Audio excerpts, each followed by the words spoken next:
बिस्मिल्लाहिर्रहमानिर्रहीम। अस्सलाम वालेकुम क्लास। आज का जो आपका चैप्टर है जिसको आपने देखना है वो है राइटिंग परसुएसिव मैसेजेस। ये आपकी बुक में चैप्टर नंबर 9 है और ये है पेज नंबर 222 के ऊपर। तो इसका जो हम आज पोर्शन कवर करेंगे वो होगा using the 3 step writing process for persuasive messages. तो आज हम इसका इतना ही पोर्शन देखेंगे।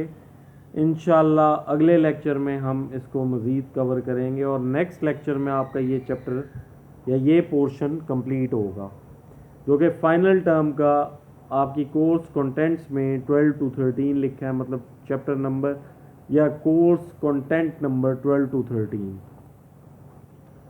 तो इस चैप्टर का लर्निंग ऑब्जेक्टिव क्या है? इसके लर्निंग ऑब्जेक्टिव्स हैं apply the 3 step writing process to persuasive messages. आज हमने यही कवर करना है। नेक्स्ट वो कहते हैं describe an effective strategy for developing persuasive business messages. उसके बाद identify the 3 most common categories of persuasive business messages. और लास्टली जो है describe an effective strategy for developing. ये हमारा कोर्स कंटेंट के साथ थोड़ा सा कॉन्ट्राडिक्ट कर रहा है। तो बहरहाल आज जो हम पॉइंट कवर करेंगे वो है using the 3 step writing process for persuasive messages. तो आप लोग पेज नंबर 223 पे आ जाएं। परसुएसिव का सिंपल मीनिंग होता है कायल करना। परसुएड का मतलब भी होता है कायल करना।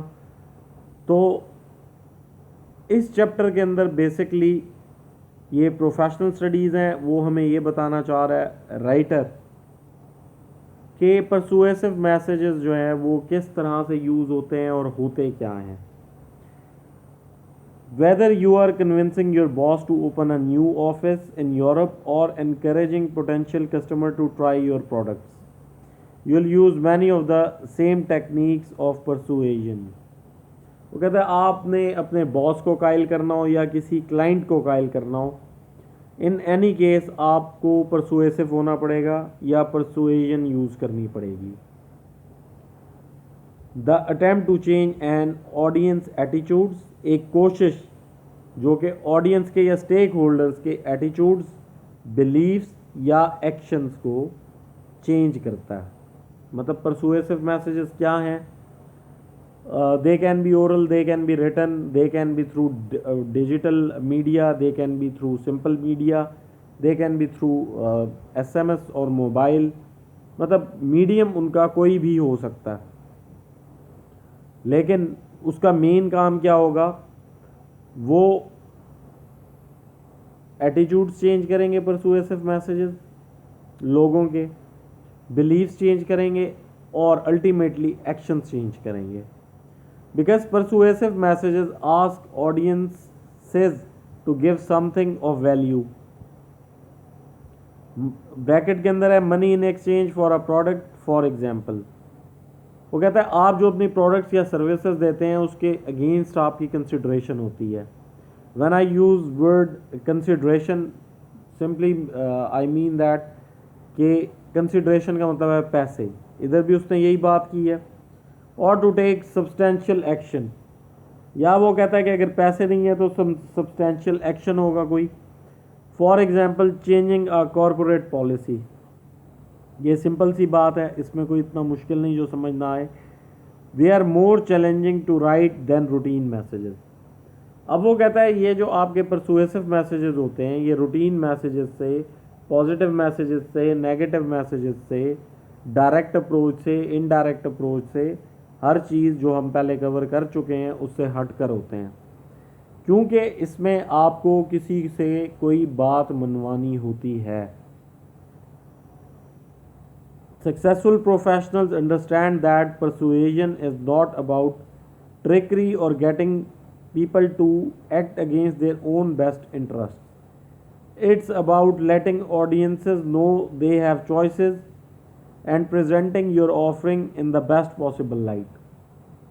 वो कहते हैं इसका ये मतलब नहीं है कि परसुएसिव मैसेज होगा तो आप किसी से कोई नेगेटिविटी कोई ना कोई करवा लेंगे या उसका कोई नुकसान उसको पहुंचा देंगे, बल्कि जो मल्टीपल ऑप्शंस अवेलेबल हैं आप उसे बताएंगे कि ये मल्टीपल ऑप्शंस हैं, ये ऑप्शंस तुम्हारे लिए इस तरह से बेनिफिशियल है। अब using the 3 step writing process for persuasive message. अब सबसे पहले वो कहता है जी आपने क्या करना है, अपना परसुएसिव मैसेज प्लान करना है। ये आपकी कुछ मेन हेडिंग्स हैं, मेन हेडिंग्स के अंदर फर्दर सब हेडिंग्स हैं, हम ये तमाम डिस्कस करेंगे। In today's information saturated business environment, वो कहते हैं जहाँ आजकल कोई भी बिजनेस है उधर इंफॉर्मेशन सैचुरेटेड इन्वायरमेंट है। इंफॉर्मेशन सैचुरेटेड किस तरह, मोबाइल्स अवेलेबल हैं, उसके अलावा ईमेल्स अवेलेबल हैं, कंपनी का किसी का भी अपना नेटवर्किंग सिस्टम अवेलेबल होता है। तो हैविंग अ ग्रेट आइडिया और a great product is no longer enough. वो कहते हैं ये काफ़ी नहीं है कि आपके पास एक ग्रेट आइडिया हो या कोई आपने ज़बरदस्त प्रोडक्ट ईजाद कर लिया हो, तो ये चीज़ काफ़ी नहीं है। Every day untold number of good ideas go unnoticed. कहते हैं रोज़ हर बंदा कोई नए क्रिएटिव आइडियाज़ देता है लेकिन वो आइडियाज़ अननोटिस्ड जाते हैं। And good products go unsold, और काफ़ी सारे नए गुड प्रोडक्ट्स जो कि तहलका मचा सकते थे, पता लगता है कि they go unsold simply because the messages meant to promote them aren't compelling enough to be heard above the competitive noise.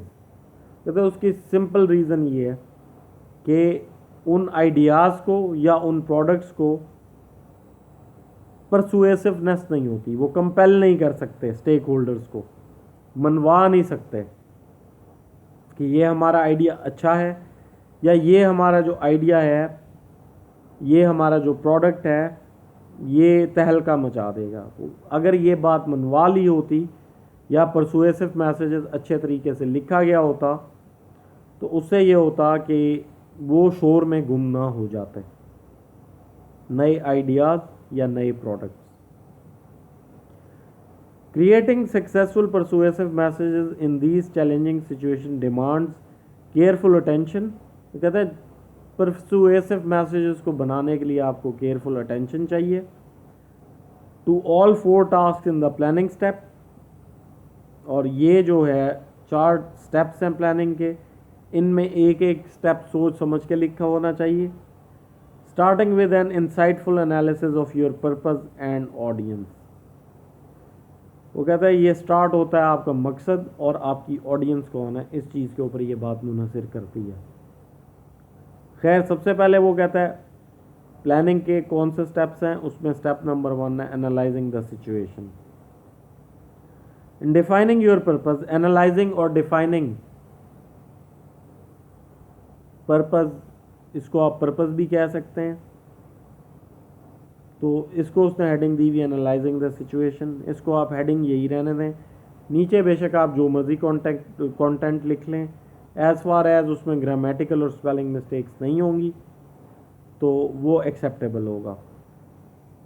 In defining your purpose make sure you are clear about what you really hope to achieve. वो कहता है कि जब आप अपना मकसद बयान करने लगें तो तब आपको क्लियर एनफ होना चाहिए कि आप अचीव क्या करना चाहते हैं। मतलब आप अपने स्टेक होल्डर्स को एंड रिजल्ट दिखाएंगे। Suppose you want to persuade company executives to support a particular research project, but what does support means? Do you want them to pat you on the back and wish you well?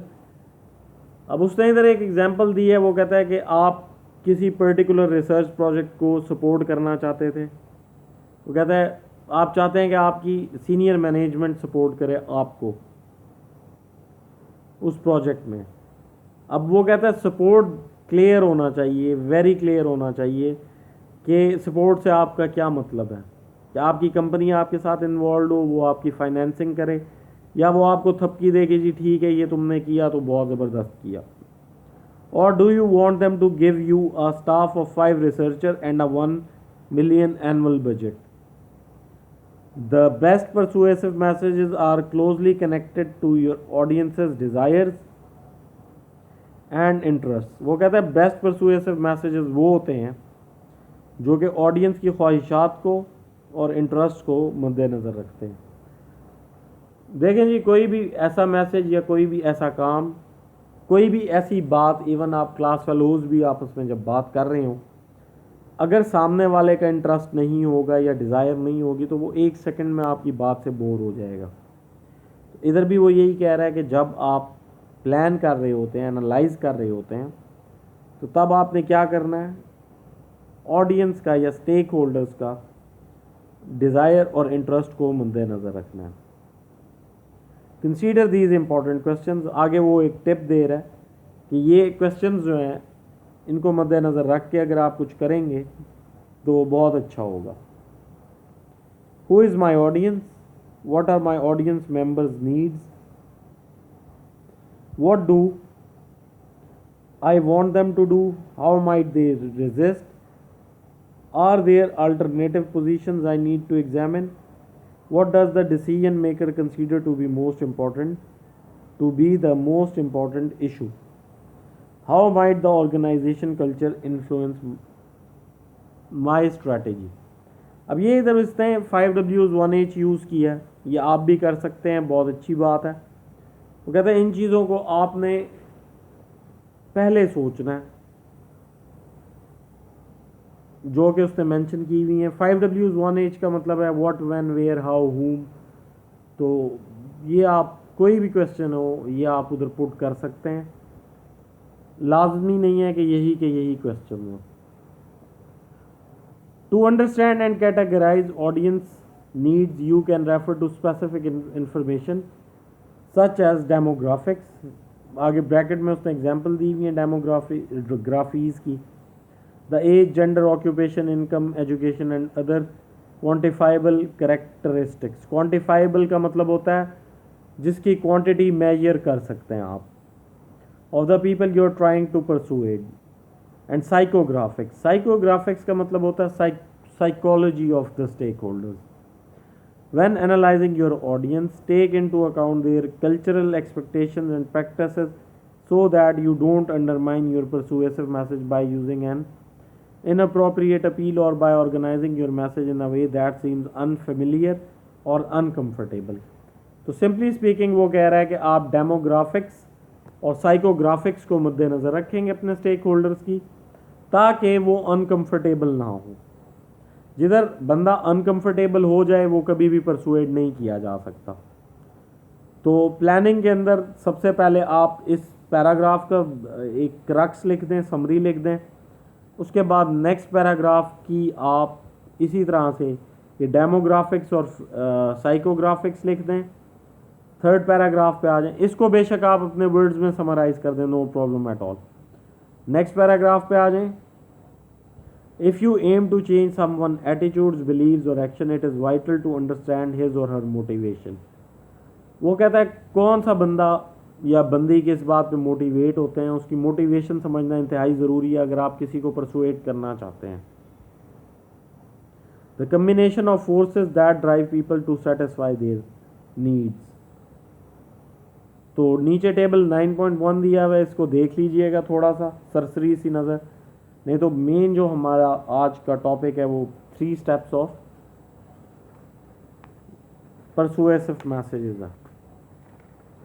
उसके बाद वो कहता है जी gathering information. Planning के बाद जो आपका अगला स्टेप है वो है गैदरिंग इन्फॉर्मेशन। आपको इन्फॉर्मेशन गैदर करनी है और गैदर वो इन्फॉर्मेशन करनी है जो कि आपके लिए यूज़फुल हो।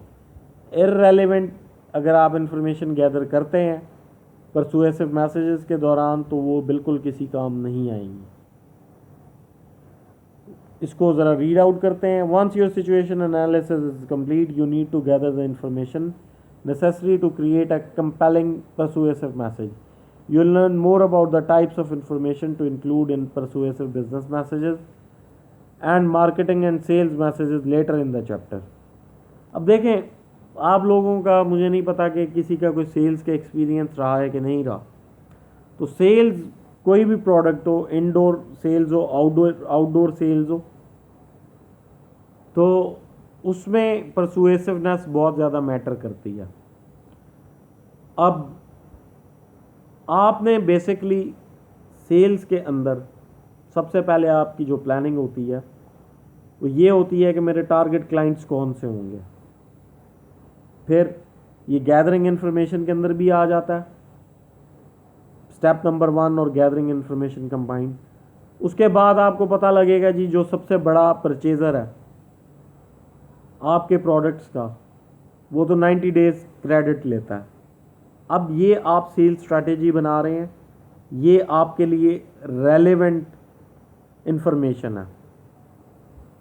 तो अगर आपको बार बार अपनी टीम भेजनी पड़ रही है क्लाइंट एक्स के पास और आपको पता ये लगता है कि जी क्लाइंट तो सेल्स देने के लिए तैयार ही नहीं है, उसकी रीज़न क्या है कि जी वो हम तो जाते हैं आपकी कंपनी जो है वो सबसे बेहतर है, हम उसमें अपना उनको प्रोडक्ट्स भी ऑफ़र करते हैं, डिस्काउंट भी ऑफ़र करते हैं और हम हैं भी सबसे बड़े सप्लायर मार्केट में, लेकिन फिर भी क्लाइंट हमसे लेने के लिए तैयार नहीं है। अब क्लाइंट बेसिकली आप क्लाइंट के बारे में एक चीज़ मिस कर रहे हैं, वो इन्फॉर्मेशन। आपको ये पता है कि जी वो पर्टिकुलर प्रोडक्ट यूज़ करता है, इस स्पेसिफिकेशन की प्रोडक्ट यूज़ करता है, उसका बहुत हाई क्वांटिटी के अंदर उसका यूजेज है और आपकी रेप्यूट भी उसको पता है, लेकिन स्टिल आप सक्सेसफुल नहीं हो रहे क्योंकि आप उसको परसुएसिव मैसेज कन्वे नहीं कर सके। परसुएसिव मैसेजेस जिधर वो 90 डेज क्रेडिट के ऊपर मटेरियल उठा रहा है, उधर ये होगा कि यार मैं तुम्हें 100 डेज या 120 डेज के लिए क्रेडिट दूंगा। तो गैदरिंग रेलेवेंट इन्फॉर्मेशन इंतहाई एक ज़रूरी स्टेप है पड़ा। आगे चलते हैं, सेलेक्टिंग द राइट मीडियम। वो कहता है इसमें यह भी ज़रूरी है कि जो आपने मीडियम चूज़ किया हो वो राइट हो। अगर आपने मीडियम राइट चूज़ नहीं किया तो सवाल ही नहीं पैदा होता कि आप सक्सेसफुल हो। उसी पिछली एग्जाम्पल को आगे लेके चलते हैं। अब आपका जो क्लाइंट है वो 120 डेज क्रेडिट आपको पता लग गया कि वो 90 डेज पे लेता है और आपकी मैनेजमेंट ने डिसाइड किया या आपने डिसाइड किया कि आप 120 डेज के ऊपर उसको क्रेडिट पे माल देने के लिए तैयार हैं। लेकिन अब आप करते क्या हैं, आप कुछ यूँ करते हैं कि उधर के परचेज़ मैनेजर को एक मैसेज कन्वे कर देते हैं, टेक्स्ट मैसेज मोबाइल के ऊपर